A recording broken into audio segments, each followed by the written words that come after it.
সাহা কলকাতার এক তরুণ স্থপতি। সদ্য একটি সরকারি প্রজেক্টের দায়িত্ব পেয়েছে। একটি পরিত্যক্ত সরকারি ডাকবাংলোকে রেস্ট হাউসে রূপান্তরিত করার কাজ তাকে দেওয়া হয়েছে। ডাকবাংলোটি বহু পুরনো, অবস্থিত উত্তরবঙ্গের জলঢাকা নামক এক নির্জন জায়গায়। অরণ্য দিয়ে ঘেরা, পাখির কিচিরমিচির, সঙ্গে নিস্তব্ধতা। দিনের বেলায় জায়গাটি যেন কবিতা, কিন্তু স্থানীয়রা বলে সূর্য নামার পর ডাকবাংলোতে কেউ থাকে না। তন্ময় এসব বিশ্বাস করে না। তার মতে ভূত নেই, ওগুলো গাঁজাখুরি।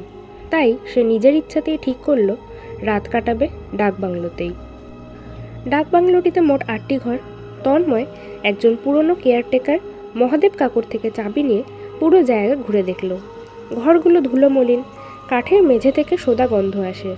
সব ঘরের দরজা খোলা ছিল, একটা বাদে, 7 নম্বর ঘর। তন্ময় জিজ্ঞেস করলো, ওই ঘরটা বন্ধ কেন? মহাদেব কাকু গম্ভীর হয়ে বললেন, ওটা খোলা হয় না, আগেও খোলা হয়েছিল। কেউ থাকেনি, কেউ থাকতে পারেনি। ওই ঘরে রাত কাটানো মানে চিরদিনের বিদায়। তন্ময় হেসে বলল, গল্প, আমি চাই ওই ঘরটাই পরিষ্কার হোক আগে। মহাদেব কাকু কিছু না বলে শুধু চাবিটা এগিয়ে দিলেন, বললেন, আপনার ইচ্ছা। সন্ধে নামতেই ডাকবাংলো বদলে গেল। ঝিঝি পোকার শব্দ, বাতাসে পাতা ওড়া শো শো আওয়াজ, আর ঘরের ভেতর খটাস খটাস শব্দ, যেন পুরনো কাঠ হঠাৎ চেপে বসেছে। তন্ময় 7 নম্বর ঘরে নিজের ল্যাপটপ খুলে ডিজাইন বানাতে বসলো। জানলার কাছে নিজের প্রতিবিম্ব দেখে হঠাৎ চমকে উঠল, যেন পিছনে কারোর ছায়া। সে পিছনে ঘুরে দেখল কেউ নেই। মাঝে মাঝে করিডোর থেকে কারো হেঁটে যাওয়ার আওয়াজ আসে, অথচ মহাদেব কাকু বলেছিলেন এখানে আজ সে একাই আছে। রাত 12টা নাগাদ হঠাৎ বিদ্যুৎ চলে গেল। তন্ময় টর্চ জ্বালিয়ে ঘরের কোণে বসে অপেক্ষা করতে লাগলো। ঠিক তখন 7 নম্বর ঘরের আলমারি থেকে শব্দ এলো, টোকা, ফিসফিসানি, চাপা কান্না। পরদিন সকালে তন্ময় মহাদেব কাকুর কাছে গিয়ে আগের ইতিহাস জানতে চাইল। মহাদেব দীর্ঘ নিঃশ্বাস ফেলে বললেন, 42 বছর আগে এক স্কুল শিক্ষিকা কুসুম দেবী সরকারি কাজে এসে এই 7 নম্বর ঘরে উঠেছিলেন। তিনি সুন্দরী, বিদ্বান, কিন্তু খুব নির্জন চরিত্র। এখানে ওঠা তৃতীয় রাতেই তার মৃতদেহ পাওয়া যায় ঘরের মধ্যে। মুখটা চাদর দিয়ে ঢাকা, গলার কাছে নীল দাগ। পুলিশ বলল আত্মহত্যা। কিন্তু তন্ময় জিজ্ঞেস করে। ঘরের ভেতরে জানলা দরজা বন্ধ ছিল ভিতর থেকে, আর চাবি ছিল তার পকেটে। তাহলে তো সত্যি। তারপর থেকে যারা ওই ঘরে থেকেছে, কেউ ভয়াবহ দুঃস্বপ্ন দেখেছে, কেউ ঘুমিয়ে উঠে চিৎকার করতে করতে পালিয়ে গেছে। একজন পাগল হয়ে গিয়েছিল। 7 নম্বর ঘরে অশান্তি এখনো মেটেনি। তন্ময় অবশ্য এসব বিশ্বাস করেনি। সেদিন রাতেও সে 7 নম্বর ঘরেই থেকে গেল। কিন্তু ঘরটা এখন যে আলাদা ঠান্ডা। দেওয়ালে কুয়াশা জমে উঠেছে, জানলায় টিপটিপ শব্দ, অথচ বাইরে বৃষ্টি নেই। সে ঘুমাতে চেয়েছিল, কিন্তু তার ঘুম এলো না। রাত 2টো নাগাদ হঠাৎ সে জানলার বাইরে দেখতে পেল একজন মহিলা দাঁড়িয়ে।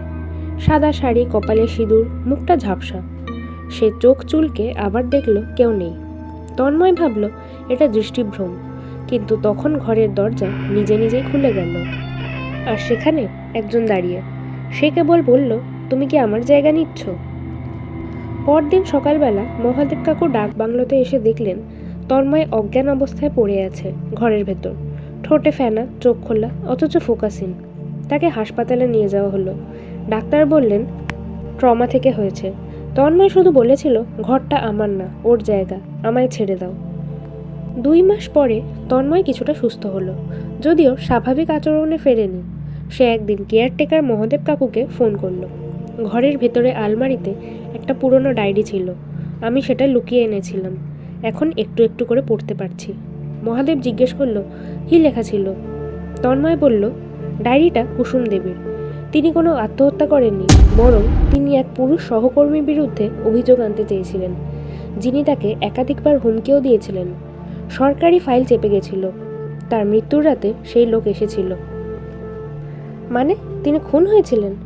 হ্যাঁ, আর খুনির নাম পাওয়া গেছে।